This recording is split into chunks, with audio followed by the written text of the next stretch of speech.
안녕하세요. 꾸준한 영어 테드쌤입니다. 오늘은 영미시선 100선 중에서 가장 사랑받는 영미시선 100선 중에서 우리 아이들에게 들려주고 싶은 특히나 이제 영어 원서 도서관을 하고 있는 제 입장에서는 더더욱이나 들려주고 싶은 시입니다. 로알드 다hl 다들 아시죠? 찰리와 초콜릿 공장, 마틸다, 그 외에 수많은 명작을 써내신 작가분이신 로알드 다hl 선생님께서 쓰신 텔레비전이라는 시를 읽어보도록 하겠습니다. 아마 부모님들에게 들려주고 싶은 이야기일 수도 있어요. 자, 한번 읽어보도록 하겠습니다. Television by Roald Dahl. The most important thing we've learned, so far as children are concerned, is never, never, never let them near your television set. Or better still, just don't install the idiotic thing at all. In almost every house we've been, we've watched them gaping at the screen. They loll and slop and lounge about and stare until their eyes pop out. Last week, in someone's place, we saw a dozen eyeballs on the floor. They sit and stare and stare and sit until they are hypnotized by it. Until they are absolutely drunk with all that shocking, ghastly junk. Oh yes, we know it keeps them still. They don't climb out the windowsill. They never fight or kick or punch. They leave you free to cook the lunch and wash the dishes in the sink. But did you ever stop to think, to wonder just exactly what this does to your beloved thought? It losts the sense in the head. It kills imagination dead. It clogs and clutters up the mind. It makes a child so dull and blind. He can no longer understand a fantasy, a fantasyland, a fairyland. His brain becomes as soft as cheese. His powers of thinking rust and freeze. He cannot think. He only sees. All right, you'll cry. All right, you'll say. But if we take the set away, what shall we do to entertain our darling children? Please explain. We'll answer this by asking you, what used the darling ones to do? He used to keep themselves contented before this monster was invented. Have you forgotten? Don't you know? We'll say it very loud and slow. They used to read. They'd read and read and read and read, and then proceed to read some more. Great Scott! Gazooks! One half their lives was reading books. The nursery shelves held books galore. Books cluttered up the nursery floor. And in the bedroom, by the bed, more books were waiting to be read.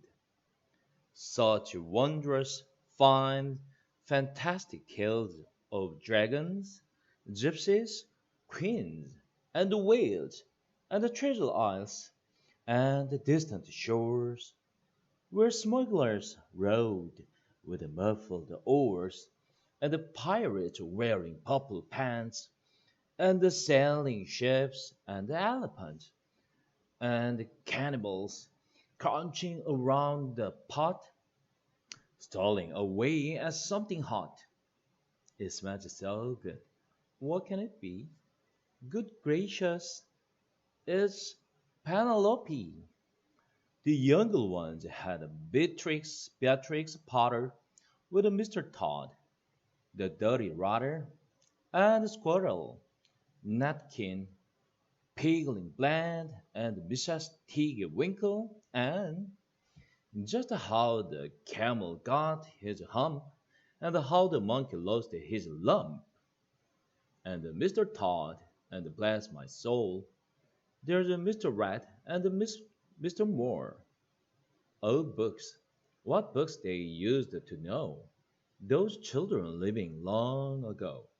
So, please, oh, please, we beg, we pray, go through your TV set away, and in its place, you can install a lovely bookshelf on the wall. Then fill the shelves with lots of books, ignoring all the dirty looks, the screams and the yells, and the bites and the kicks, and the children hitting you with the sticks. Fear not, because we promise you that in about a week or two of having nothing else to do, they will now begin to feel the need of having something to read. And once they start, oh boy, you watch the slowly growing joy that fills their hearts. They will grow so keen, they will wonder what they'd ever seen in that ridiculous machine, that nauseating, foul, unclean, repulsive television screen. And later, each and every kid will love you more for what you did. By Roald Dahl. 굉장히 재밌는 시입니다. 그죠? 네. 텔레비를 멀리 해야 되는 거예요. 상상의 나래를 펼칠 수 있도록. 텔레비전이 없었을 때 우리는 무엇을 했었을까요? 그렇죠. 책을 보았던 거죠. 자, 로얼드 달 선생님이 들려드리는 텔레비전이 없는 생활. 멋있지 않아요? 아이들에게 꼭 전해주고 싶은 이야기라서 이렇게 재밌게 쓰신 것 같아요. 자, 많이 생각들 해보시고 텔레비전 없애는 거 한번 생각들 해보시기 바랍니다. 네, 저희는 없이 살다가 넣으니까 텔레비를 넣어두었는데 애들이 안 봐요. 네, 좋습니다. 자, 이제 낭독에 들어가 보도록 하겠습니다. 제가 오늘 안경을 안 쓴 관계로 조금 글자를 키워서 보겠습니다. Okay. Chapter 5. Chester goes into his act. The next morning, I was awakened by a scream. Robert! Robert! Come down here right away. There's something wrong in the kitchen. For a moment, panic seized me. I thought she'd run out of dog food. But then I remembered the events the previous evening. Mr. Monroe came bounding down the stairs. Chester! Chester! I cried. Did you see, Mr. Monroe? His face has turned white. It's Bunnicula, isn't it? Uh-oh.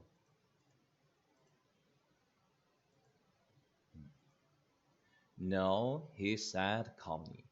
It's shaving cream, you idiot.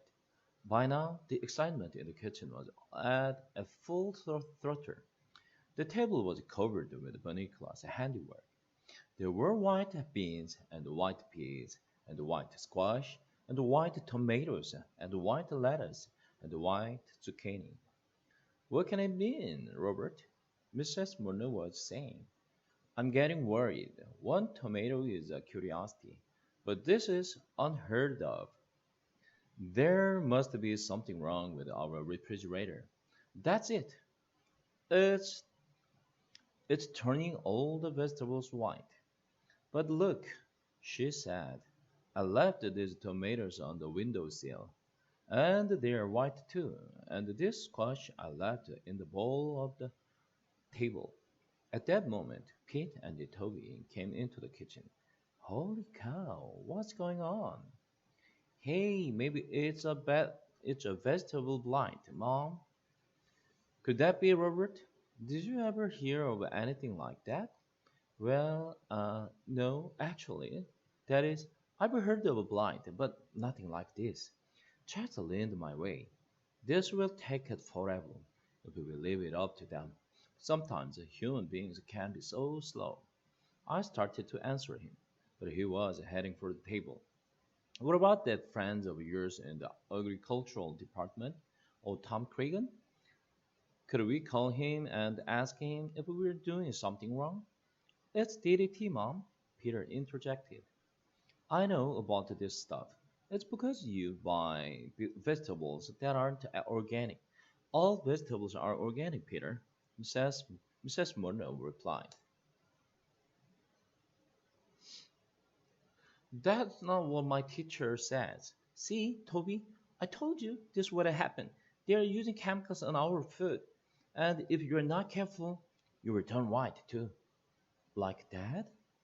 Robert, couldn't you take that shaving cream off your face? Oh, yes, of course. Where's my towel? I know I brought it down with me. For that matter, where was Chatter? I'd seen him going down toward the table, but I'd lost the track of him listening to all that talk about the DDT. I just hoped that they didn't use any of that stuff where they grew chocolate cupcakes. Pete, did you take my towel? Why would I take your towel, Dad? I don't shave. Just then, the door swung open. I could not believe my eyes. There was Chester, with Mr. Monroe's towel draped across his back and tied under his neck like a cape. That was strange enough, but on his face was an expression that sent chills down my spine. His eyes were wide and staring. The corners of his mouth were pulled back in an evil grimace. Evil grimace. Grimace. His teeth were bared and gleaming in the morning light. He cackled menacingly and threw back his head as if he were laughing at all of us. I thought he had completely lost his mind. There's my towel. What's the matter, Chester? Were you cold? Mr. Monroe bent down to take the towel from Chester. Before he could lay his hands on it, Chester flipped over onto his back, closed his eyes, and folded his paws over his chest. It was a hideous sight. He opened his eyes wide. With the paws outstretched, he slowly lifted his head, his eyes glazed and vacant. Soon the upper half of his body followed, all in one smooth flow, until he was in a sitting position. Hey, Dad, did you leave your brandy glass out last night? Chester is acting a little weird. Well, son, cats are funny creatures. I glanced at Chester. He wasn't laughing. Psst, Chester, what are you up to? I'm a vampire, you dolt. Can't you tell? I'm trying to warn them. Well, it's not working. You'd better think of something else. Chester frowned, apparently deep in thought. So you see, Toby, Mr. Murner was explaining, all cats are as individual as all people. Maybe he just wants to get our attention. Isn't that right, kitty cat? Ordinarily, Chester would have left the room upon being called a kitty cat, but he was lost in thought. Come on, Chester, give me back my towel. Mr. Monroe moved toward Chester. Chester's eyes lit up. He looked at me and smiled. I sensed I was not going to like what he had in mind. I was toying with the notion of slinking under the table when Chester picked me with his eyes. How deep they were, like black pools. I felt myself floating, lost in them, my will no longer my own. I felt an inexplicable urge to murmur, "Yes, master." When he walked slowly, steadily toward me, as he drew nearer, I found myself unable to move. He stopped before me, never taking his gaze from me, and lunged. Yahoo! Mom, Chester bit Harold on the neck. Oh, that wasn't a real bite, was it, Chester? That was a love bite. Isn't that cute? Love bite? My foot? That hurt. Chester, what's the matter with you? I sputtered. Do I look like a tomato? Oh, it doesn't matter anyway, Harold. They don't understand. How can human beings read the same books I do and still be so thick? Our conversation was interrupted. Mrs. Murner picked Chester up and cuddled him. I was praying she would not add insult to injury by kissing his nose, which he hates more than anything. Poor Chester, do you need a little love? Do you know what I'm going to do? You big ball of fuzz, you. Uh-oh. I could tell what was coming. I'm gonna kiss you on your little nose. Yep, I could tell that was coming. All right. Chester knew better than to resist. He went limp in Mrs. Murner's arms. Mr. Murner took his towel off Chester. I still don't know why he's wearing my towel, he said. I think he must be cold, dear. Hold your towel. Why don't you get his kitty sweater? Chester looked ill, and he ran wear that all day. He can wear that all day. As Chester was being buttoned into his bright yellow sweater, with the little purple mice in cowboys' hats all over it, Mr. Murner said, "What about those vegetables? Shall I speak to Tom Cregan?" "Yes, dear," Mrs. Murner said. "Why don't you? I'm sure there's some explanation. In the meantime, I'll change markets. To tell you the truth, I'm really much more worried about Chester. We'd better keep our eye on him." Chester and I did not speak until late in the afternoon. I was busy nursing my neck, and Chester was busy hiding under the sofa too, embarrassed to be seen. When we did speak at last, it was a brief exchange. "Hey, Chester," I called when he finally crawled out from under. "We don't have to worry about any vampire bunnies anymore. All you have to do is stand outside his cage in that sweater, and he will laugh himself to death." Chester was not amused. "That's right, make fun, all of you. No one understands. I tried to warn them, and they wouldn't heed. Now, I'm going to take matters into my own hands." Whereupon, Chester and his 16 purple mice went into the kitchen for dinner. Chapter 6. Harold Helps Out. That night, I had an uneasy sleep. Strange noises emanated from downstairs. It sounded like toenails were clicking back and forth on the floor. It must be Bunnicula making his midnight run, I thought, although I'd never known him to make a sound. And I smelled the finest odor in the air. Something familiar, though I couldn't place it. As the night progressed, it grew stronger and stronger until finally it tickled my nose and I sneezed myself awake. I jumped off Toby's bed, still sniffling, and headed down the stairs for the living room to find Chester, to see if he could smell it too. The odor grew even stronger as I approached the living room. Standing in the doorway was Chester, a strange pendant hanging from his neck. "Phew, Chester," I said. "What are you waiting for? What are you wearing that awful thing for? It smells." "Of course it smells," he replied. "Here I made one for you to put it on." "Are you kidding? That thing smells like a garlic." "It is garlic," Chester started matter-of-factly. "Why are you wearing garlic?" I asked, thinking that by this time Chester was capable of anything. As we walked into the living room, I tripped on another piece of garlic lying in the doorway. Careful, said Chester. Watch your step. I surveyed the room and saw that it was strewn with garlic. On the doorways, over the windows, and around Bunnicula's cage. The poor little fellow had buried his nose as far as possible under his blanket. I was about to follow his example and return to Toby's bed to bury my nose under the blankets when Chester grabbed at my tail with his teeth.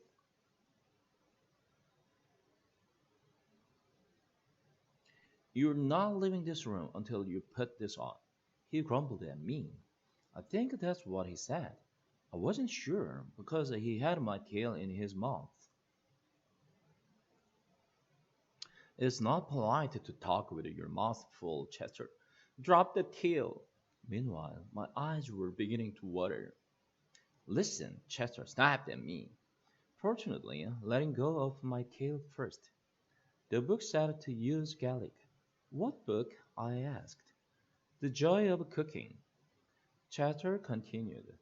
The mark of the vampire says garlic renders the vampires immobile.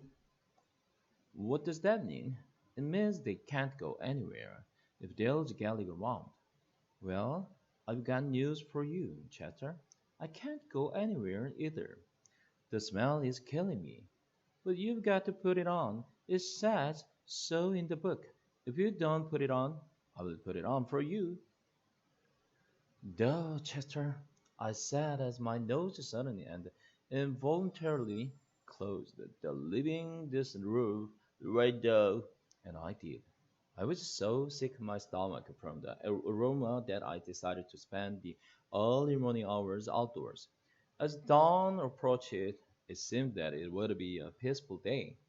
The sky was clear, the birds were singing, and I felt contented after my difficult night just to be lying in the grass, feeling the ladybugs crawl up my ears. Suddenly, the calm was broken. Strange piercing scream came from the area of the kitchen. Not again, I thought. Was it turned white now? As it happened, it was Chester. There in the sink, ladled with soap, was a feline detective yelling his head off. Mrs. Munner was scrubbing him vigorously, and from the sound of her voice was in the middle of a long lecture. I don't know what's gotten into you, Chester. You never played with a garlic before. I told you you hated the smell of it, and here you've gotten it all over yourself. Stop wiggling. You'll get soap in your eyes. If you want to chew on something, I will get you some catnip. But stay out of my herbs. Then she rinsed him off, rubbed him with a towel, and plunked him down in front of a stove to finish drying.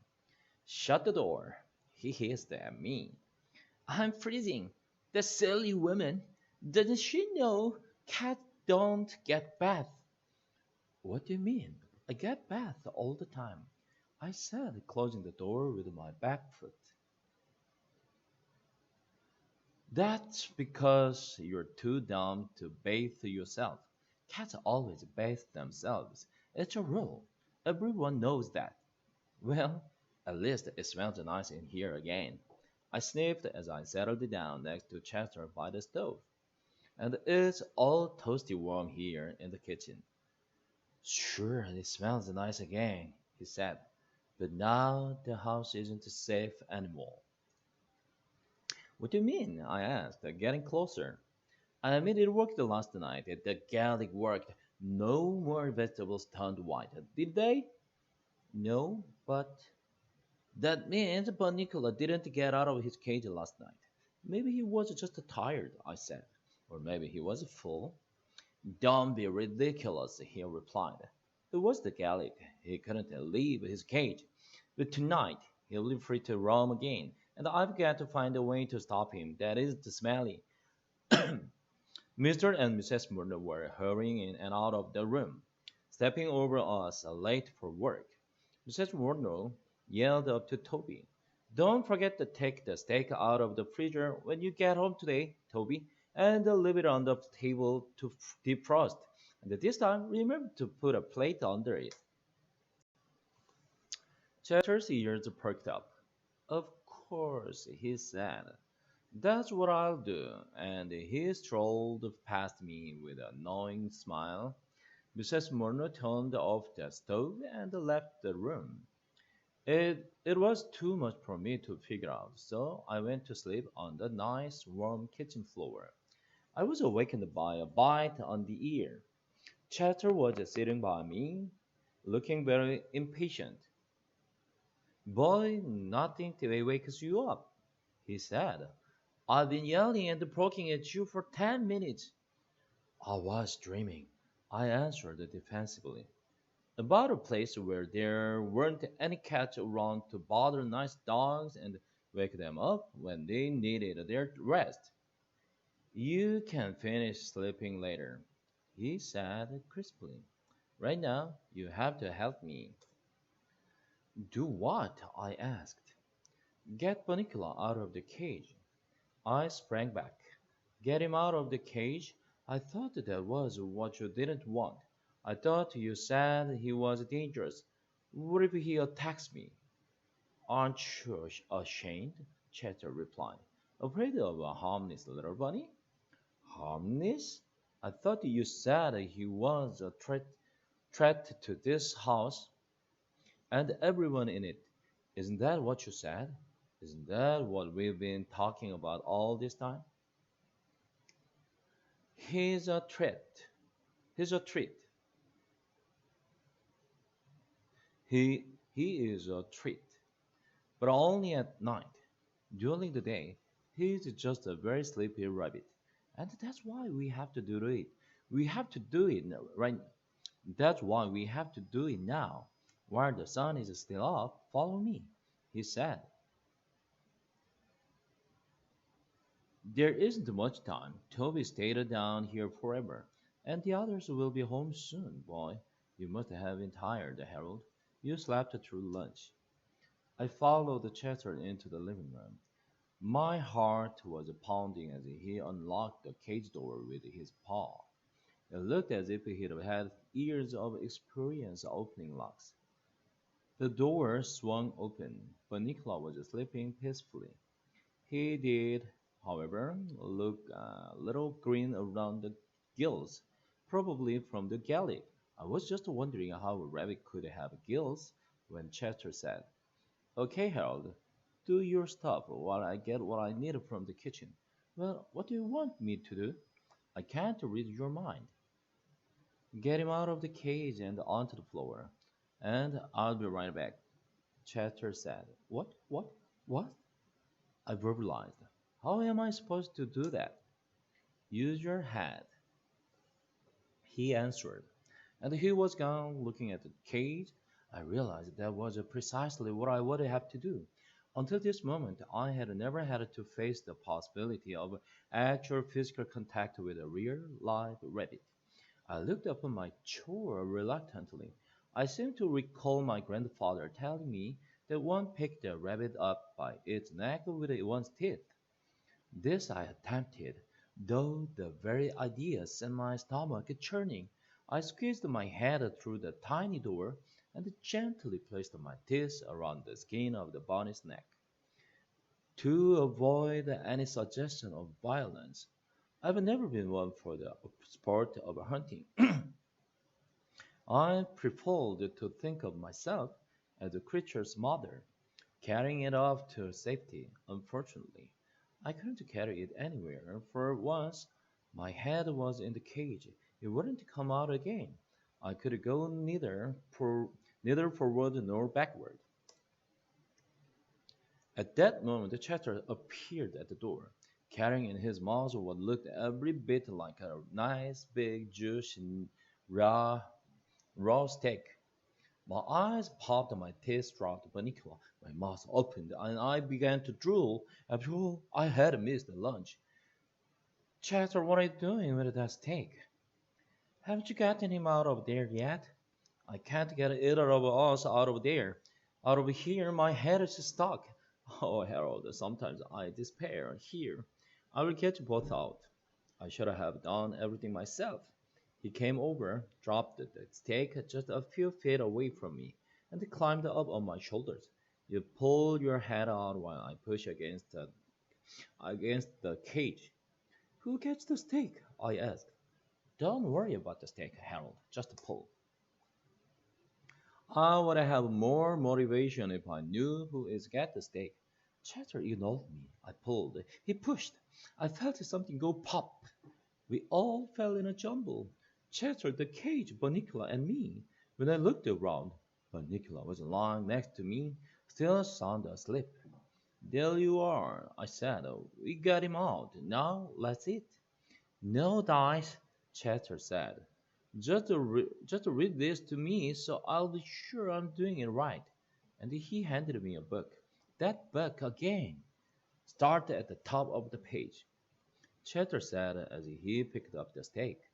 Why don't you read, and I will hold the stake? Mup, Chester replied. I took it to mean that I was to start reading. To destroy the vampire and end his reign of terror, it is necessary to pound a sharp stake. Chester interrupted. A sharp stake? He asked. What does that mean? I'll test it and tell you if it's sharp, I offered. Oh, never mind. This will do. It's a sirloin. Keep reading. To pound a sharp stake into the vampire's heart. This must be done during the daylight hours when the vampire has no powers. Okay, he said. This is it. I'm sorry. I had to go this far, but if they'd listened, this wouldn't have been necessary. He dragged the stake across the floor and laid it across the inner to Bunny. Then, with his paws, he began to hit the stake. Are you sure this is what they mean, Chester? Am I anywhere near his heart? He asked. It's hard to tell, I said. All I can really see are his nose and his ears. You know, he's really sort of cute. Chester was getting that glint in his eyes again. He was pounding away at the stake harder and harder. Be careful, I cried. You will hurt him. Chester increased his attack. I was really getting worried when the door opened and Mr. and Mrs. Murner were suddenly with us in the room. Chester? Mrs. Murner screamed. What are you doing with my dinner? Robert, get that steak away from Chester. And what's the matter with Bunnicula? Why is he on the floor? Mr. Murner took the beautiful steak away. I wish they'd phoned the farewell with the tears in my eyes. As the kitchen door swung open, Chester whispered with cold determination. All right, the last resort. And dashed into the kitchen. A second later, he was back, carrying his water dish between his teeth. He ran toward Bunnicula and with a mad yowl threw the dish of water at the rabbit. Unfortunately, he was so hysterical that his aim was not the best. With the water dripping from my ears, I watched Mrs. Murner pick the Chester up by the scruff of his neck and toss him unceremoniously out the front door. Robert, we are gonna have to do something about that cat. Look at this mess. Dinner's ruined. The poor bunny is out of his cage, and Harold is sopping wet. I tried to look as pathetic as I knew how.